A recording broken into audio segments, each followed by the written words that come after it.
how to enable or disable boost dialog on Samsung Galaxy S26 Ultra. So let's start the video. First of all, go to app library. Now here, so click on settings app. Now in setting, scroll down and click on sound and vibration. So after click on sound and vibration, scroll down and click on sound quality and effects.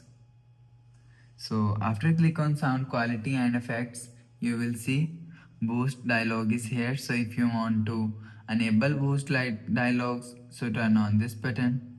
So after turn on this button, you will see boost dialog is turn on and enable. So if you want to disable boost dialogues, so turn off this button. So after turn off this button, you will see boost dialog is disable. So you will enable or disable boost dialogues from here. So after the process, go back to home screen, refresh phone. So that's how you can enable or disable boost dialog on Samsung Galaxy S26 Ultra. So if you like the video, please subscribe. Thanks for watching.